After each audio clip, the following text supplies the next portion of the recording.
This is how British children are being taught to read the Quran in a Muslim faith school in the north of England.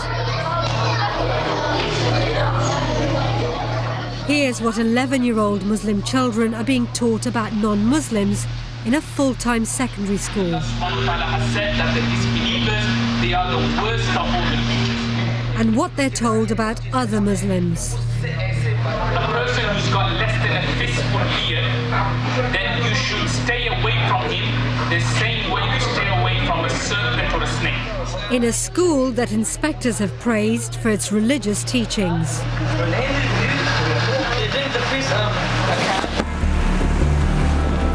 This is like a hate preaching. We won't allow this to happen to white kids going to Sunday schools. We are going into full-scale social segregation and separation. And unless we tackle that now, we will reap the whirlwind. Dispatches investigates how some faith schools are operating behind closed doors. Can I just talk to you for a second? What have you got to hide? Can't you just open the camera? Why are you hiding away from the camera?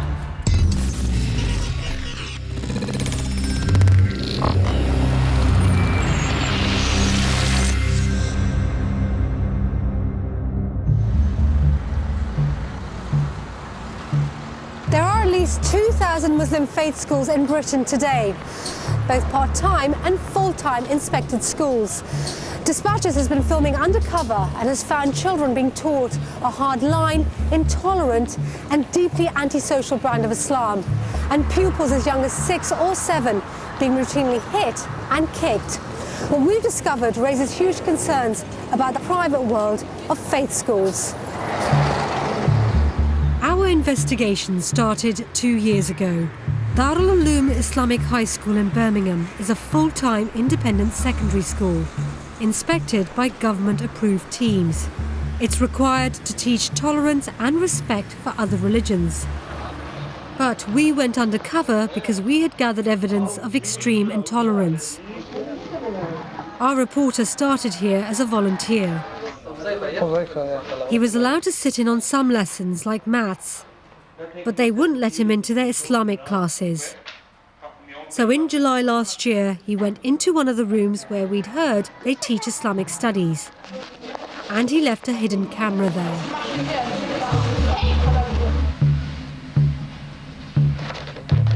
At first, our camera records exams and prayers. Then the pupils are arranged into rows for a school assembly. Okay, get in possibly. The speaker addresses all the pupils aged 11 and upwards. He starts by talking about people who worship ridiculous things. But there are some people in the world who decide not to use the intellect. They are happy worshipping idols, who worship the cows. It's the Hindus, isn't it? Like the Hindus, they worship the cows. This is how he describes Hindu religious practices. If we choose to worship such ridiculous things, a cow. Now, how can anyone worship a cow? First thing he does is he rides that cow, he sits on the cow, he sits on his God, and at times he needs to clean for his God. At times God steps over him. At times God goes to sleep. At times he eats, God is hungry. Yeah, cow. And funny enough, they drink the piss of a cow. He says it's not the first time he's given this speech.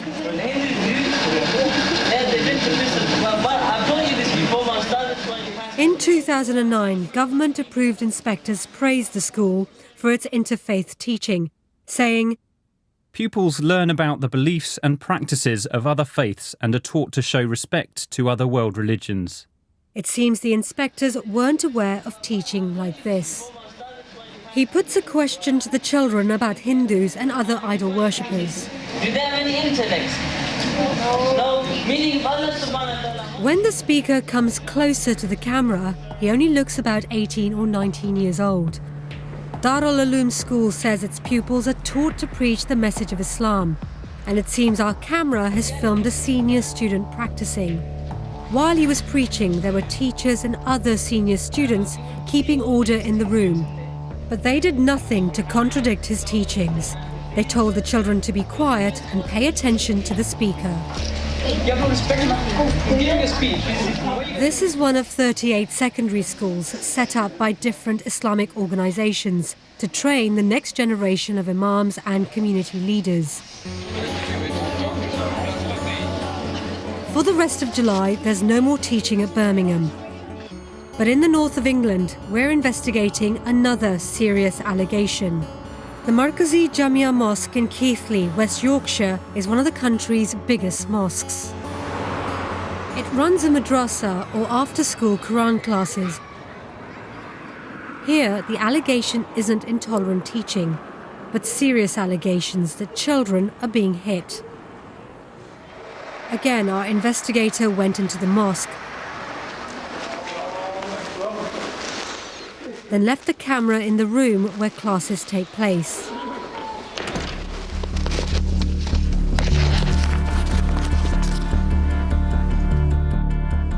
There are at least 2,000 madrasas in the UK, teaching more than 100,000 children how to recite the Quran. The children here are as young as 5. On the first day of filming, our camera records a brief moment, which suggests that the reports we've heard of regular violence might be true. A teacher patrols the room. And then he kicks a boy. Then he walks down the line.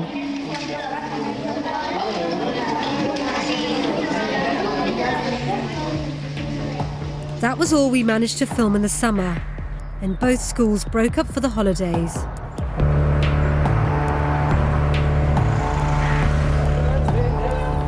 On the first day of the new term in September, we went back to Darul Uloom, Birmingham. The very first assembly back is taken by a senior teacher. The boys have been away for a month, and all of them have their haircuts checked by the teachers. Children with non-Muslim haircuts are sent to stand against the wall.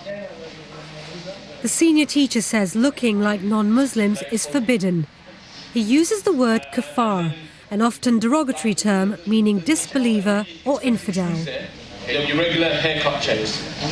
Okay, you must make sure you don't get these what's fashionable now amongst in society. Okay, before I introduce something, we Muslims taking on the board. He says teachers will take drastic action. For those parents that give us permission, yeah, we've got trimmers and everything, yeah, so don't expect professional haircuts from us. He tells them that looking like non-Muslims is a way of enslaving them. He associates British society with shaitan, the Islamic version of Satan. You need to free yourself from the influence of the shaitan and the society. Yeah? The kuffar have brought so many new things out, and you need to free yourself from slavery. What kind of slavery am I talking about? Yes? Mind control. Yeah? Mind control, mashallah. Yeah? They're controlling your minds. You're doing what they want. And ask yourself, are you part of that slavery as well? It's mind control. Are you part of those students who prefer their sunnah of the kuffar over the sunnah of the Prophet? Ask yourself. Is it simple, yes or no? The school's last inspection praised it for promoting tolerance and harmony in society. But in this assembly, the teacher tells the boys they should hate the sinful nature of non-Muslim society. You're not like the non-Muslim out there, all that evil you see on the streets. People not wearing hijab properly, people smoking, people walking like they got something stuck in their hands. Yeah, these kind of things. Yeah, you should hate it. They should hate walking down that street. This is a prestigious school.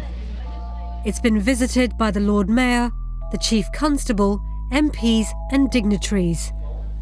The school says it has a community involvement programme to prepare students for outside life. But on the very first day of term, our camera films 2 teachers condemning the ways of non-Muslims. All of you are Muslims, every day anything that these Jews and these Christians and these atheists, I don't want you lot to copy anything of these people out there. Who are you prepared for? People who are cut. So never ever look at your friends outside. Put them away. Forget them, guys. When you think about your deed, listen. The next day, a teacher gives a lesson taking a verse from the Quran, then applies it directly to the students' own lives.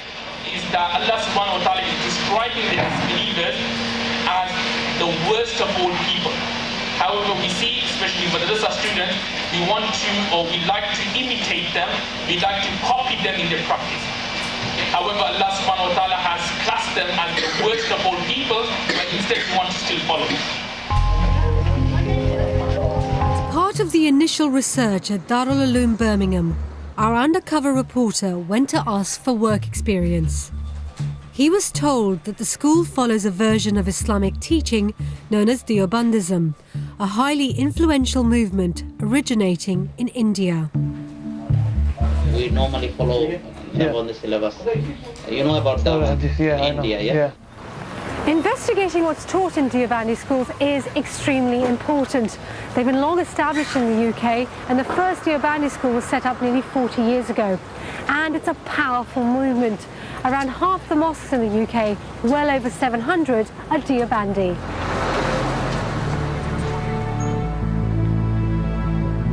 This is the official website of Darul Uloom Deoband, the founding institution of the Deobandi movement.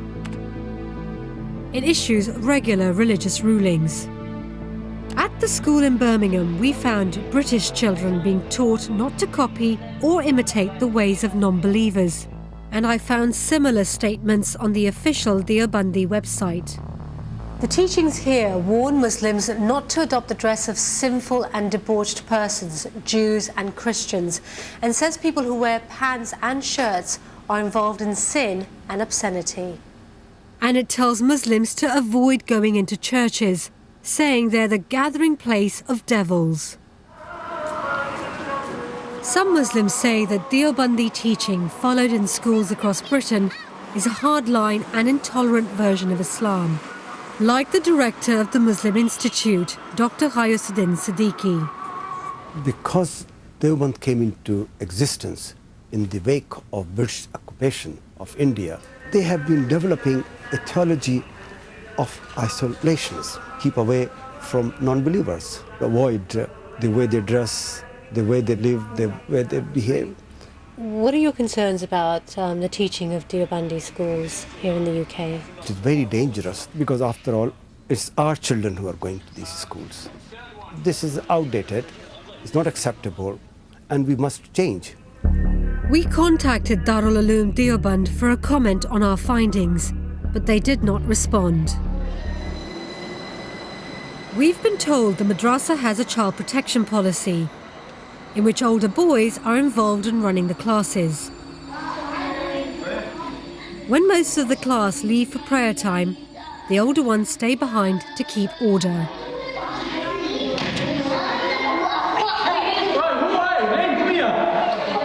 This teenager appears to be in charge.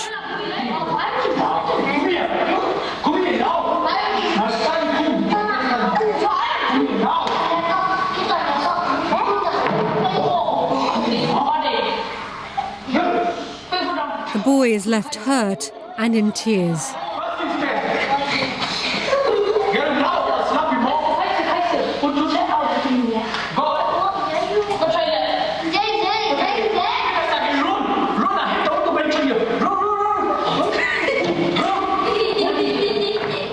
As he goes to hit him again with the bench, the door opens and it's the end of prayer time. On the same day, a boy kicks and hits another pupil.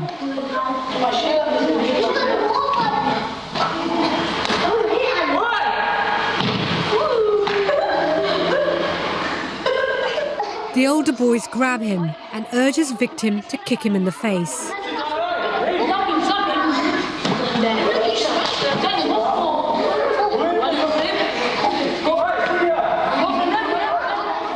When the class returns,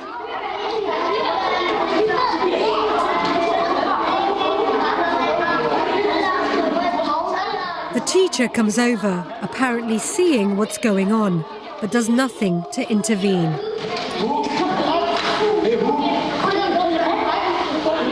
The next day, during the prayer break, older boys again turn on the younger children. Madrasas can be set up in mosques, community centres or private homes. There's no national body that registers and inspects them. Dispatches is investigating the teaching at another school, Darul Uloom Birmingham, a full-time secondary school which is regulated and inspected. It says it promotes harmony in society, but we've filmed its teachers condemning non-Muslim ways of life. However, Allah subhanahu wa ta'ala has classed them as the worst of all people, but instead we want to still follow them. Next, we find the teachers preaching against other Muslims. It's the second week of the new term and another assembly for all the children. The speaker launches a blistering attack on Muslims who adopt what he says are sinful, non-Islamic ways. That this Prophet of Allah is saying that a time will come that you will see Muslim men and women, they will be listening to music and they'll be dancing. Muslim men, they will shave their beards off. You tell me, hasn't this time come? The day of judgment will not come until the Muslim women, they will take their skulls off. You tell me, hasn't this time come? It's highly emotional preaching, but the message of intolerance towards other Muslims is clear. Ask the people around you who are committing this sin, but you know when the angel of death comes and he rips their soul out, they will give him such a beating that this forked iron rod will enter his body and he will enter every single joint, and then the angel of death will twist it and he will twist it and he will twist it. You will feel the pain. You will feel the pain on that day. That never would a kafir enter Jannah until a camel enters the eye of a needle. This is one of many Muslim schools in Britain which belong to a highly influential Islamic movement known as Deobandism. A report 5 years ago estimated 80% of British-trained imams are being taught in Deobandi schools. Our hidden camera records how these children are being taught Deobandi theology. This teacher is introduced as a Maulana, a qualified Islamic scholar. I'm just going to give a reminder. He gives his lesson in Urdu, which is then translated into English. He gives them what he says is a ruling by one of the founding scholars of the Deobandi movement. Again, the message is hardline. One of our Akabirins of Deoband, he has mentioned that a person who's got less than a fistful beard, then you should stay away from him the same way you stay away from a serpent or a snake. Same way like a cobra or something like that. He says that being in the company of a Muslim who doesn't follow their strict rules is worse than being with a Jew. If you are traveling, say, and your companion, i.e. the person you're traveling with, happens to be a Jew, the harm which he may do will be less compared to the harm which a person who's got less than a fistful beard can do to you. There has been no one who has actually held the cause of Islam whose beard is less than a fistful. It's official school policy that the pupils have to follow a strict form of Islamic etiquette, including dress codes. Those people who have their garments or trousers below their ankles, that part of your feet will be in the part of doesn't mean just that part of the feet. The scholars of hadith have said that the whole individual will be in the fire. When I was mentioning that having your garment or trousers below your ankles, this is what women do. So why are you imitating women for? The Maulana then says he's changing the school's disciplinary policy. So therefore, from now on, the madrasa rule is that if anybody is caught having their trousers below their ankles, straight away they will get 2 detentions. 9 days ago, the English Defence League marched in Luton town centre. Dr. Taj Hagi says the sort of teachings we've investigated are having a disastrous effect on relations between Muslims and non-Muslims. There's no doubt that rising anti-Muslim bias and prejudice is directly a result of the repressive ideologies propagated by groups like the Deobandis and others. What we do is we provide to groups like the English Defence League, we give them the gun, and then we tell them, please shoot us. Of course they're going to do that. Jamia Mosque in Keighley, West Yorkshire.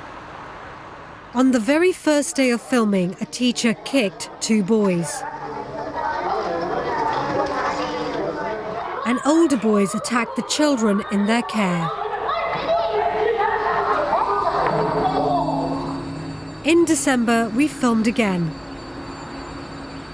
and recorded this teacher taking the classes. Some of the boys being taught how to read the Quran are as young as 6 or 7. Half an hour into the lesson,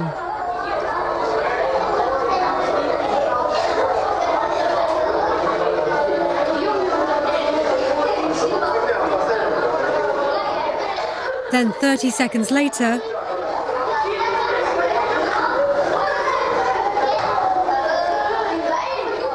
it's not clear from the footage why he hit the boy. Minutes later, he gets up again.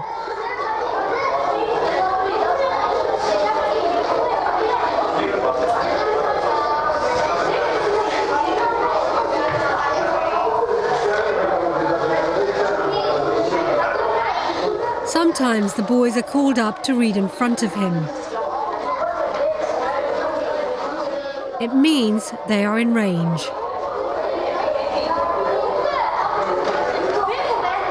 This is the first boy he attacked earlier. Just before the end of the lesson, he beckons a small boy over.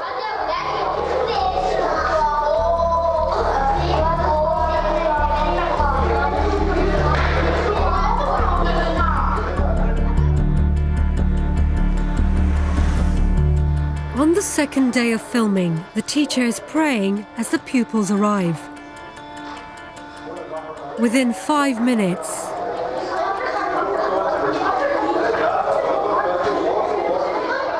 with class properly underway,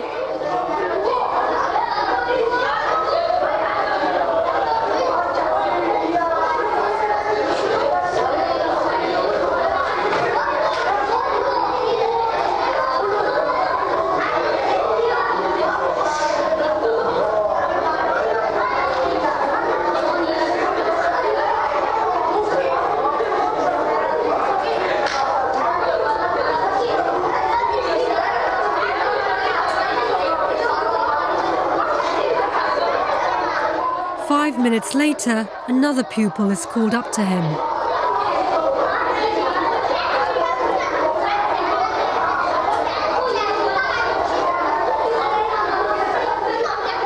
A minute later, he turns to his left.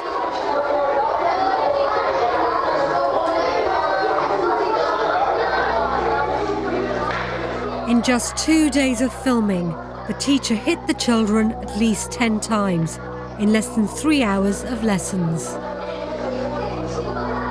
Serious concerns about this madrasa go back years, according to Anne Cryer, who was MP for Keighley until the last election. In 2002, 8 years ago, it was drawn to my attention that children who attended the madrasa within the Jamia Mosque were telling teachers at the local school that they were being ill-treated, they were being beaten. The mosque denied there was a problem, but she was told child protection procedures had been improved. But 2 years ago, she heard new reports of violence, and she raised concerns with the Department of Education.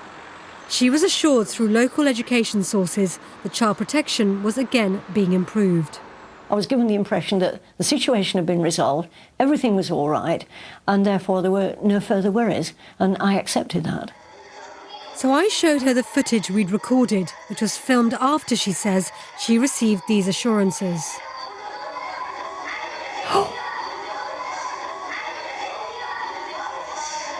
Good grief. So what's your reaction? I'm absolutely horrified about it, and he was quite open in the way he was hitting the kids time and again. It's just dreadful, but he clearly shouldn't be in charge of children. To have it going on in a religious institution, I think is a very sad reflection on the people who are operating that mosque. How does that make you feel that, you know, this is something you tried to tackle in 2002? I can't tell you how frustrated I feel. It just isn't acceptable. We won't allow this to happen to white kids going to Sunday schools. I think we should be just as concerned about the treatment of Muslim children as we are about white children. Back to Jamia Mosque again in December, and again found children being hit.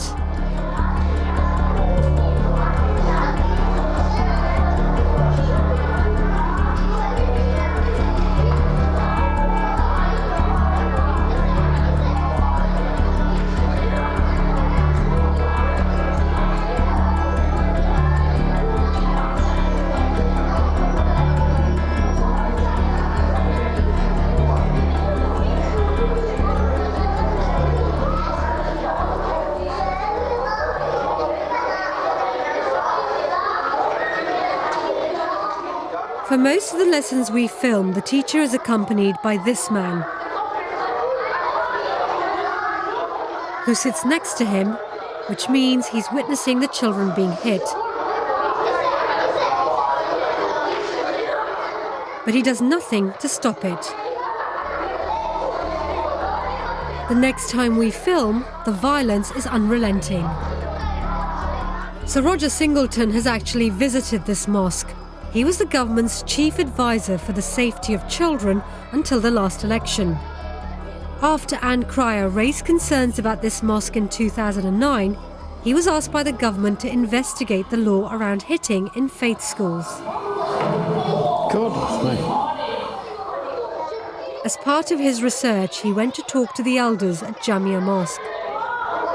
Can you tell me about what happened when you went to visit Keighley? I was told that corporal punishment was banned, but there were occasional clips around the ear. I feel as if I'd been misled because the degree of hitting and kicking was of a far more serious nature than I had imagined.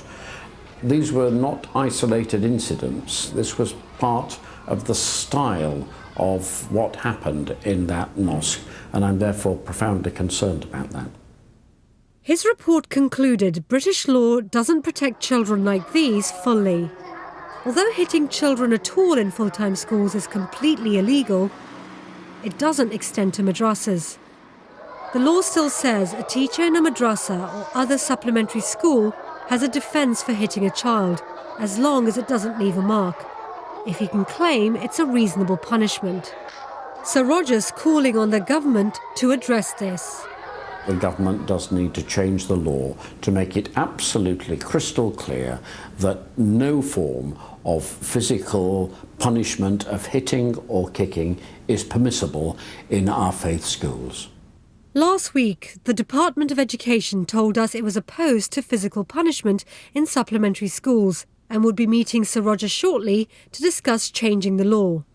We asked Jamia Mosque for an interview or statement on our findings. They told us in a statement. Having received no complaints from pupils or their parents, the committee was shocked and appalled to learn of these allegations and resolved to investigate the matters fully. The mosque said they would cooperate with any investigation by the authorities and would ensure that any further measures which are felt necessary for the protection of pupils at the mosque will be fully implemented. Their statement didn't answer our most important questions. The Jamia Mosque haven't addressed our main allegations that the beatings have been going on for as far back as 2002, and also what they're going to do about it now. So I'm going to go and try and talk to them.